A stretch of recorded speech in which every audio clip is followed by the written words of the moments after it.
Bom dia, pessoal. Bom, realmente foi interessantíssimas as colocações do Thiago, né? Realmente muito esclarecedoras. Mas eu gostaria só de colocar uma questão antes de fazer a abordagem, até porque a gente convive muito com as empresas também. Na verdade, o simples, ele é importantíssimo hoje. Hoje eu vejo que é importantíssimo, mas ele também não deixa de ser ele ainda é complexo em função do cipó legislativo que existe hoje, né?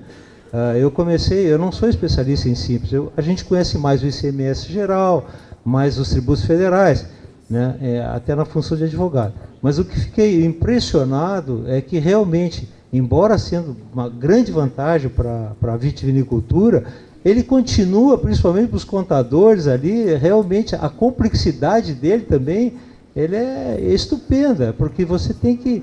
só que quem convive muito com a legislação tributária é que realmente consegue entender um pouco mais as questões. Realmente mas dentro dessa perspectiva, acho que vale a pena a gente... Ó, pessoal, então, assim, eu vou dar uma visão um pouco bem diferente do Thiago, né, na medida em que eu vou... A minha perspectiva era para quê? Para que o empresário, o vitivinicultor, o dono de vinícola, visse quais são as vantagens que ele tem na perspectiva jurídica bem objetiva, né? Quais são a substituição, né? Então aqui o Simples Nacional hoje, né, ele substitui RPJ, o PIS, a contribuição social, COFINS, IPI, contribuição de seguridade, a carta da PJ, né, que essa aí é uma que pesa bastante, você sabe disso, ICM e ISS. Uma observação, é muito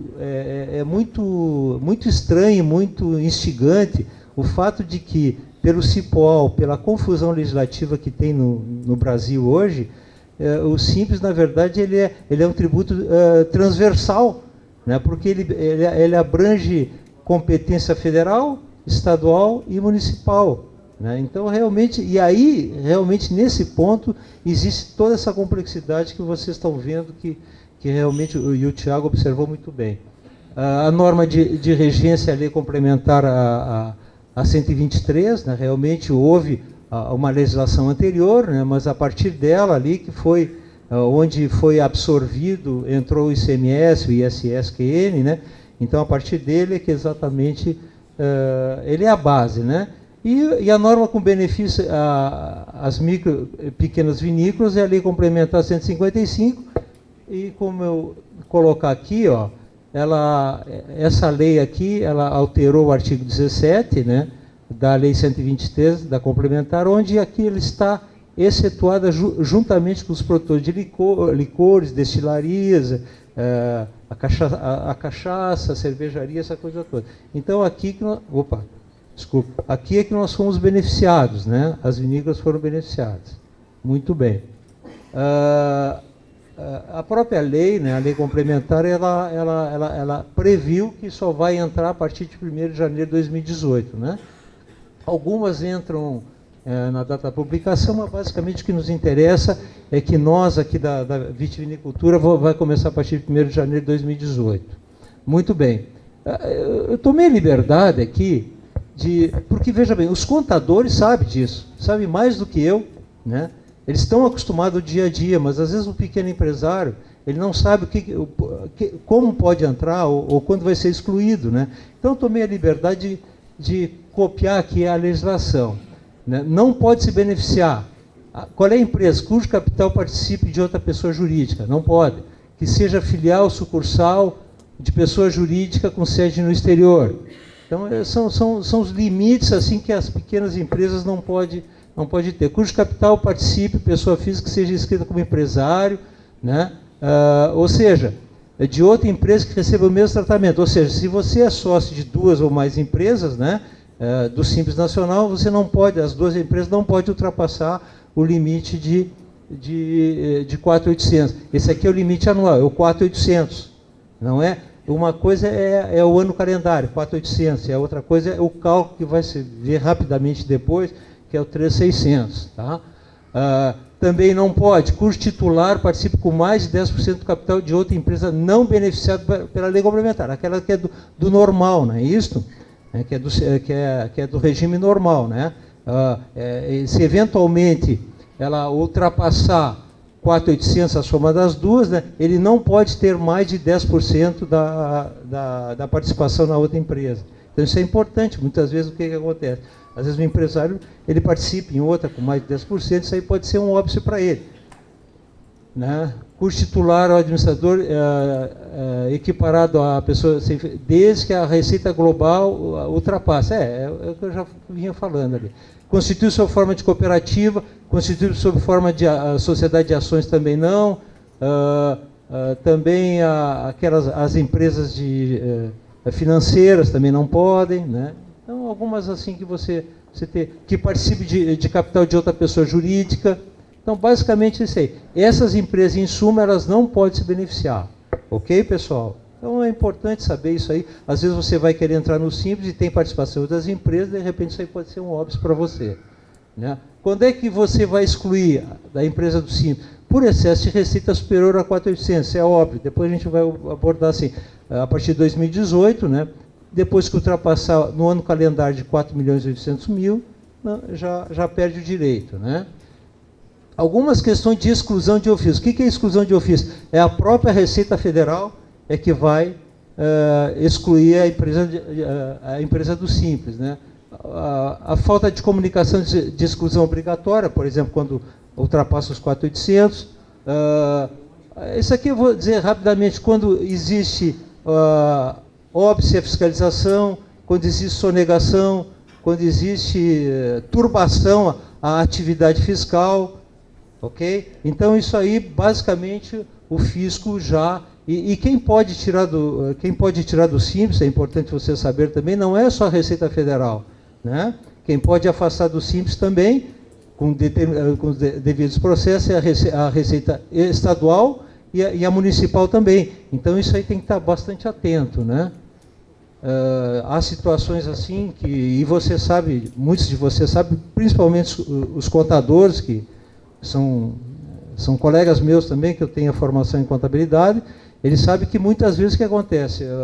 O empresário, ele tem duas empresas do Simples, ou uma do Simples, outra não do Simples, ele cria algumas, vamos dizer assim, algumas estratégias para não pagar imposto, só que ele se descuida disso e acaba sendo autuado e fundamente autuado. Agora mesmo a gente tem notícia que o fisco estadual está autuando bastante algumas empresas que são do Simples. Sai do Simples, ele volta lá para trás. Ele pode voltar até 5 anos para trás. Então isso eu alerto, assim como advogado, né, e como ex-fiscal, né, Fernando Knack, que cuidem disto, né, que não se atentem com isso, né. Oferecimento de resistência à fiscalização, não pode ter pessoas interpostas à constituição dela, infração, né, qualquer infração a 123, né, quando ela for declarada inapta na forma esses artigos aqui, ou seja, é aquilo que o Tiago falou, qualquer obrigação acessória que você se descuidar, você é capaz de sair do Simples. Então é muito perigoso isso. Que eu quero dizer, eu não estou querendo fazer terror, não. Eu estou querendo dizer que vocês tenham cuidado, e vocês, os futuros empresários do Simples, eles vão depender muito, principalmente dos contadores, né? Os contadores são a alma aí para dar esse apoio aí, porque senão realmente gera um problema futuro absurdo. Então, como eu estava falando, então, uma empresa, já tem notícia que vai mais de uma, mas uma que eu conheço, ela foi autuada e voltou para trás lá, agora ela vai pagar alguns milhões, né? E ela era do Simples. Então isso aí tem que estar bastante atento com isso, né? Isso aqui, e é muito, vocês perceberem, é muito obrigação acessória. Desculpe, pessoal, vocês não estão enxergando lá no fundo. Mas é basicamente assim, eu vou falar... Se eu ler tudo isso aí, eu vou cansar vocês. Ou seja, resumindo assim, o descumprimento de obrigações acessórias, sonegação, turbação à ação fiscal, né? Que mais assim? Problema de emissão de nota fiscal do Simples também. Se você eventualmente gerar problema, o que vai acontecer? Você sai do Simples, né? Ok? E outras obrigações acessórias, olha aqui, ó, uma delas, omitir de forma reiterada da folha de pagamento ou de documento de informação previsto pela legislação previdenciária, trabalhista ou tributária, segurado, empregado, trabalhador avulso ou contribuinte individual que lhe preste serviço. Ou seja, tem que ter muito cuidado com essas obrigações acessórias. Formalizar tudo, absolutamente tudo, porque aí se o fisco percebe isso, e você sabe que hoje a tecnologia da informação é estupenda, né?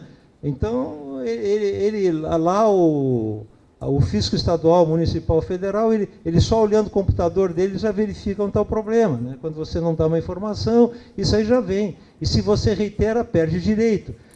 Eu não quero fazer terror, eu estou dizendo assim, é importante vocês utilizarem o contador. É importante vocês estarem atentos quanto a isso. Ainda temos muita burocracia, né?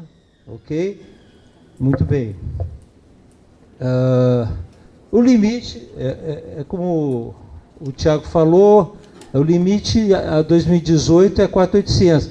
Né? Uma renda média mensal, mais ou menos, um faturamento de 400 mil, que você sabe aí.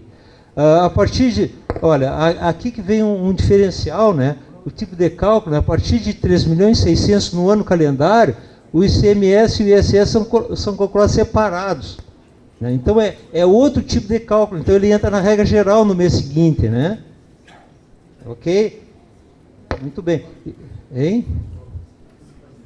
O que eu falei?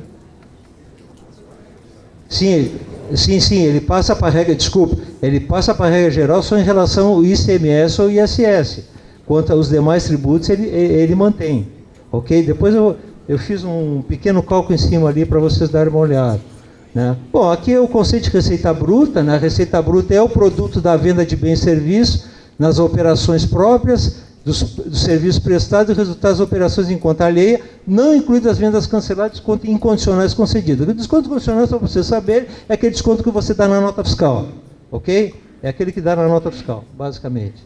Muito bem. Aqui, porque eu estou sendo bem objetivo, pessoal, até para não cansar vocês, essa aqui era a regra anterior, né? Vocês se lembram disso? Principalmente os contadores aí, né?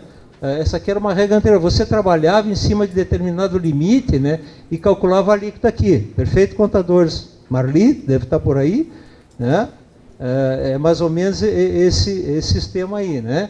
Então, só que agora a forma de cálculo mudou. Né? Ela mudou. O que acontece? Ele busca a partir de uma alíquota nominal, é buscada uma alíquota efetiva, né, através de uma fórmula. Então, a alíquota nominal é estabelecido aqui, ó, nos últimos 12 meses, que não é o ano calendário, é diferente, é os últimos 12 meses, ok? Muito bem.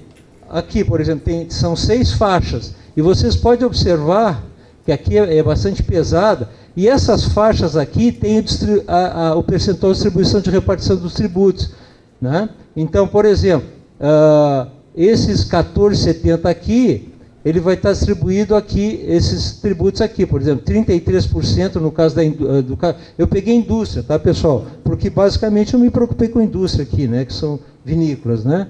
Então, aqui a distribuição, né, dos tributos, né, em relação aos 14,70, né? Aqui do ICMS, por exemplo, 33,50, né? A contribuição patronal, né, é 42 e assim por diante. Tá, pessoal? Mas isso aí tem um cálculo, isso aí não é seco assim, eu vou mostrar o cálculo rapidamente.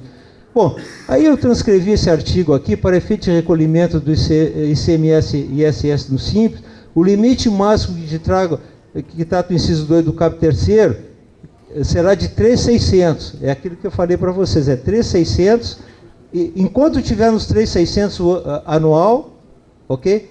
Enquanto tiver no 3.600, ele fica no...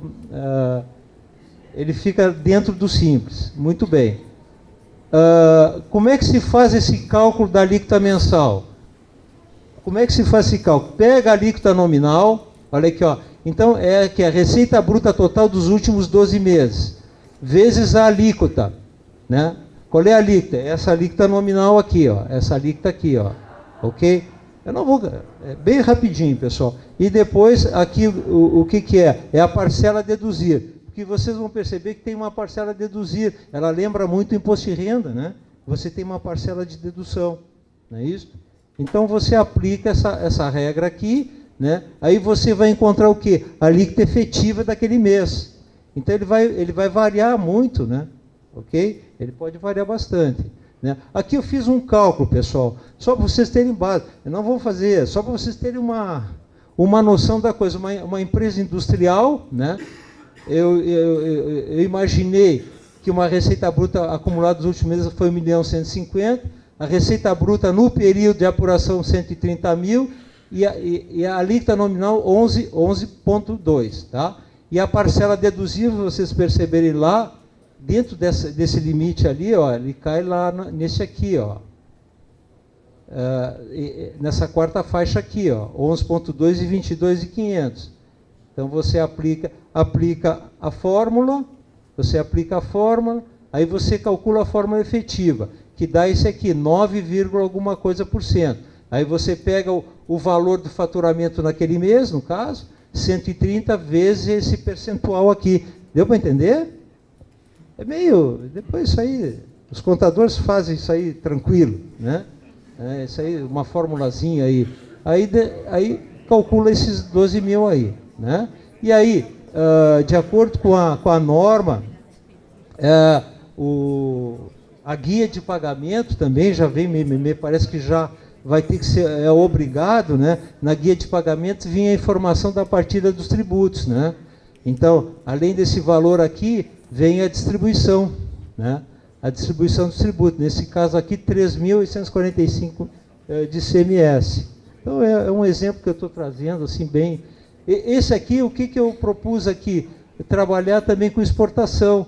Quer dizer, você calcula os limites do mercado interno e faz um cálculo também do limite de exportação. São dois cálculos diferenciados. Então já começa a diferenciar. E cada um tem seus limites, no caso aqui, ó. Então veja bem, eu não vou repetir aqui para vocês, só vocês percebem que eu trabalhei o mercado interno, tá? 850 mil, exportação 700, aí você vai separando aqui, ó, né? O que vendeu para o mercado interno, o que vendeu de exportação, e aplica as fórmulas para cada um. Depois você soma. Qual é a diferença aqui? A diferença é que na exportação, quando você calcular o seu imposto, tá? Você vai deduzir o quê? Você não vai pagar, né, na exportação a COFINS, o PIS, o IPI e o ICMS. Esses aí fica zero. Ok? Então você vai deduzir. Vai ficar mais ou menos assim na distribuição. Ó, desculpa aqui. Ó. Esse aqui você vai recolher. Aqui você apurou no interno 6 mil, na exportação, na verdade, dá 8 mil. Aí diminui esses tributos que estão desonerados, vai dar 3 mil. Total vai dar 10 mil. Ok? Aí como é que fica a distribuição? Fica aqui, ó.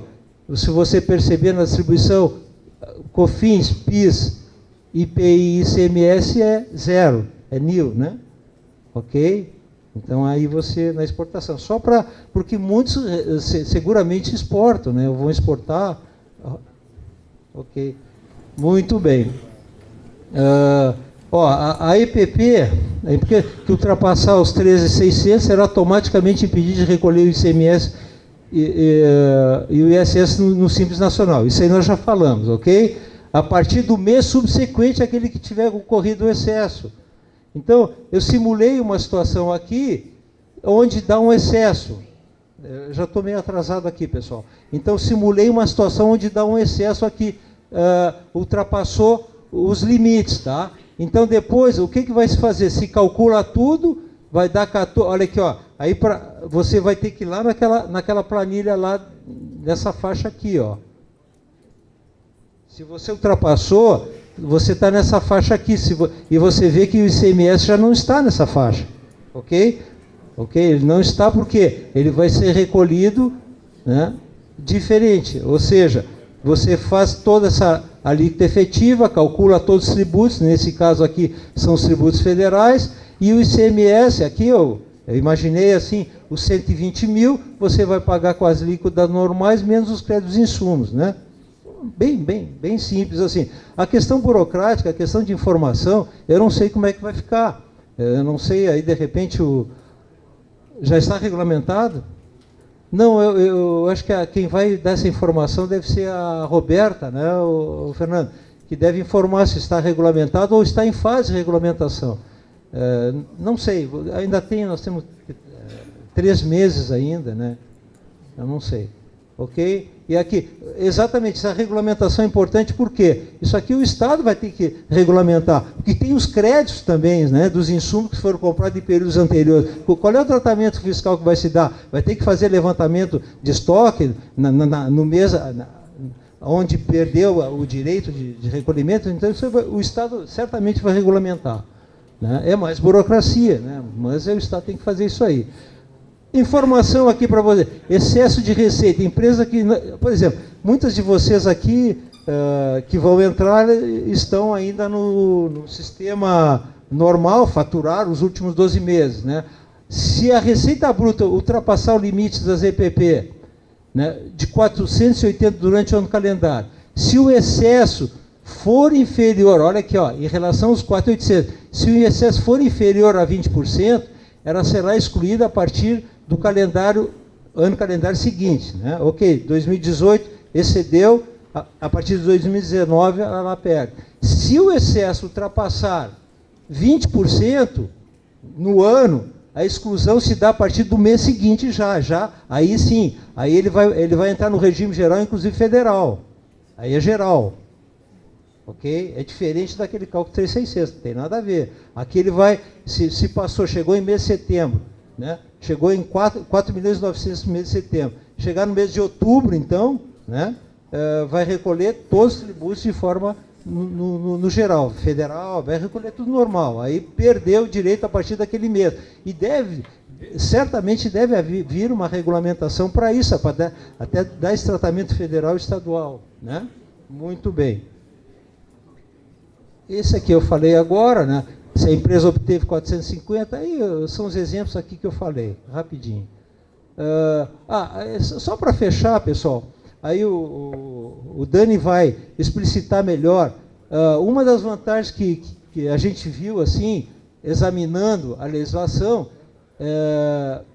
aqui, o protocolo 52, quanto à MVA, né, a margem de valor agregado da substituição tributária, né, ele diz que esse disposto aqui não se aplica à operação que tem como remetente contribuinte o Simples Nacional. Então, basicamente é isso. Ao menos é o que está na regra. Aí o Dani, inclusive, vai dizer algumas situações de exceção. Então, se não se aplica, então tem alguma vantagem, sabe?